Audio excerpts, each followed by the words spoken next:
사사기 10장 10절부터 18절까지 봉독하겠습니다.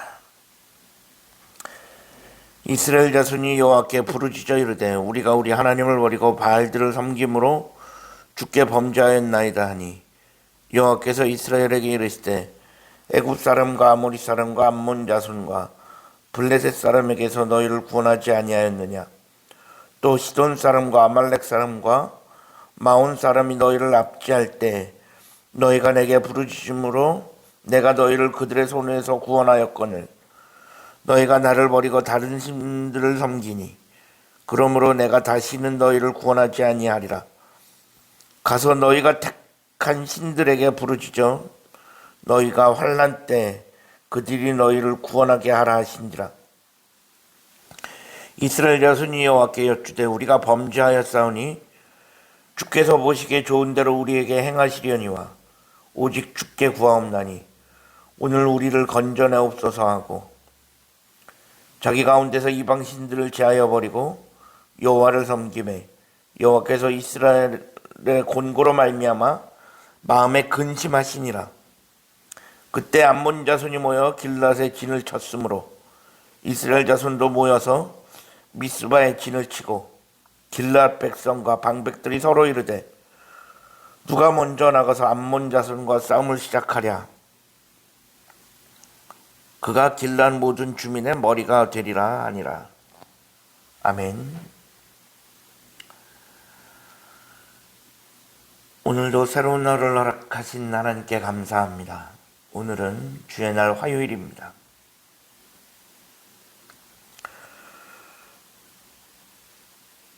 오늘 본문에서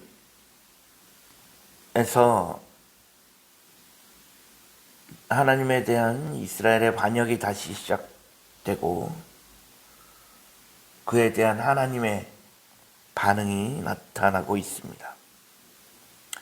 오늘 본문은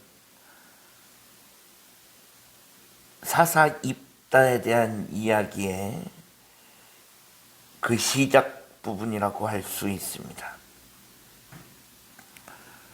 근데 이 사사 입다에 대한 이야기가 생각보다 조금 길게 이어지고 있습니다. 이스라엘의 사사가 총 12명이었고 그 12명에 대한 기록이 사사기 1장부터 16장까지 있는데 사사 한 명에 대한 기록이 그렇게 길지 않습니다. 한 장을 넘어가는 적이 거의 없습니다. 그런데 유독 입다에 대한 기록이 10장부터 11장, 12장에까지 이어지고 있습니다. 그만큼 사사 입다에 대해 할 이야기가 많은 것입니다. 그러면서 본문에는 이스라엘 백성들이 다시금 하나님을 배반하고 다시금 여호와의 목전에 악을 행하게 됩니다. 사사기에서 이스라엘 백성들이 여호와 앞에서 악을 행했다라는 것은 근본적으로 또다시 우상을 섬기기 시작했다라는 것입니다. 사실 이 말은 사사기에서 계속적으로 반복되어지는 문구입니다. 이스라엘이 여호와 앞에서 여호와의 목전에 악을 행했다. 이 말이 반복되어진다는 것은 이스라엘 백성들이 우상을 섬기는 것이 이제는 소위 상습범이 되었다라는 의미입니다. 결국 우상 숭배로 인하여 이스라엘 신앙은 급속도로 악화되었고 그들은 그 우상 숭배를 통하여 그 이방 문화, 가나안 문화에 깊이 빠져들게 되어집니다. 이렇게 사사시대 때는 우상 숭배가 이스라엘의 고질병이 되어집니다. 그래서 잊을만 하면 한 번씩 반복적으로 우상 숭배에 빠져들게 됩니다. 그렇게 이스라엘은 틈만 나면 하나님을 버리고 우상을 섬기게 되었습니다. 이들이 섬긴 우상들이 얼마나 많은지 차마 다 열거하기도 힘들 정도였습니다. 그러는 순간 여호와 하나님은 이스라엘 백성들에게 있어서 수많은 우상들 중에 하나로 전락하고 말았습니다. 사실 하나님은 유일하신 하나님, 유일한 신이었습니다. 절대적인 충성의 대상이었는데 이제는 취향과 필요에 따라 골람 있는 일종의 종교 상품화가 되어버린 것입니다. 이 정도 되자 하나님께서도 작정을 하십니다. 오늘 본문에 보면 우상 숭배로 인하여 이스라엘 백성들의 곤고함이 심해지자 이스라엘은 또다시 하나님께 빌기 시작합니다.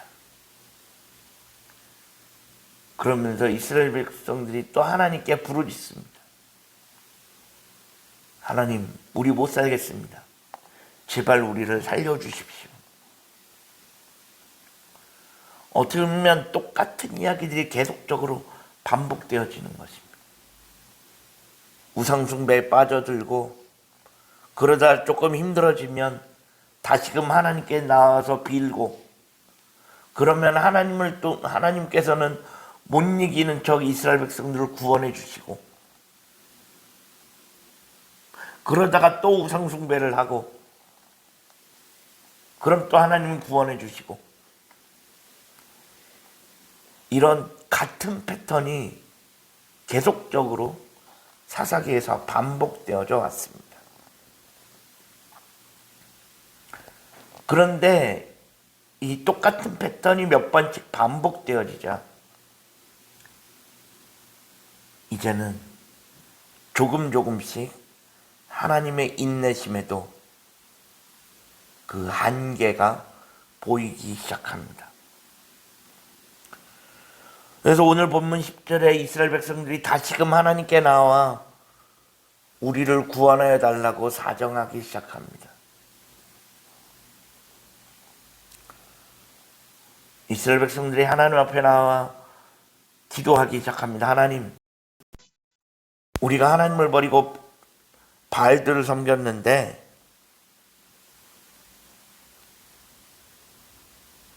우리가 죄를 범하였사오니 우리를 구원해 달라라고 기도합니다.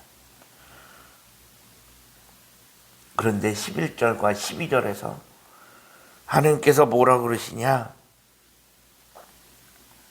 지금까지 내가 너희를 애굽 사람과 암몬 사람과 블레셋 사람과 그 수많은 민족들에게서 너희들을 구원해냈는데 이제는 그러지 않겠다라고 선언하십니다. 내가 지금까지 너희들을 그렇게 애굽 사람의 손에서, 미디안 사람에게서, 블레셋 사람에게서, 암몬에게서, 아모리에게서 계속적으로 너희를 구원해냈지만 너희가 달라진 것이 하나도 없지 않느냐? 이제는 다시는 너희를 구원하지 않겠다 선언하십니다. 그러면서 14절에 가니 하나님께서 뭐라고 어떻게 말씀하시냐? 가서 너희가 택한 그 신들에게 가서 구원해 달라고 빌어봐라. 왜 나한테 와서 이러냐?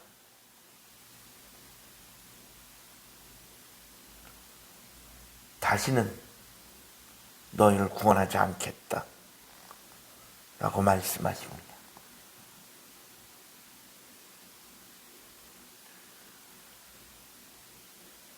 하나님의 인내심에도 한계가 드러나기 시작합니다. 그렇다고 이스라엘 백성들이 그렇게 순순히 물러나지는 않습니다. 15절에 가니 이스라엘 백성들이 또다시 하나님 앞에 사정합니다.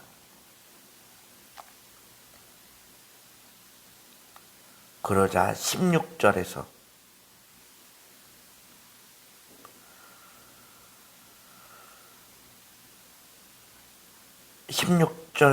끝에 하나님께서 이스라엘의 곤고로 말미암아 마음에 근심하기 시작하셨다라고 되어 있습니다.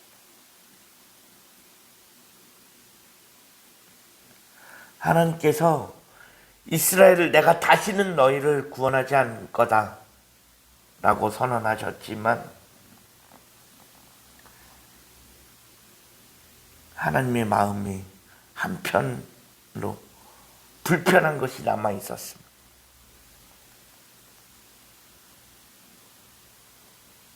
하나님도 마음에 근심하시기 시작했다라고 되어 있습니다.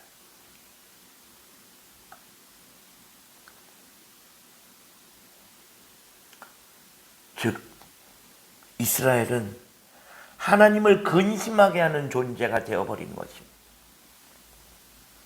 하나님의 마음을 시원하게 해도 될까 말까 한 판에 하나님의 마음을 근심하게 하는 자로 전락해버린 것입니다. 우리가 하나님의 마음을 근심하게 하는 자가 되지 않기를 원합니다. 하나님의 마음을 근심하게 하는 것이 아니라 하나님으로 하여금 근심하도록 하는 것이 아니라 오히려 하나님의 마음을 시원하게 해드리는 그런 믿음의 사람들이 되어질 수 있었으면 좋겠습니다. 그래서 마지막 때를 살아가는 우리가 하나님을 근심하게 하는 것이 아니라 도리어 하나님의 마음에서 하나님에게서 근심을 걷어내고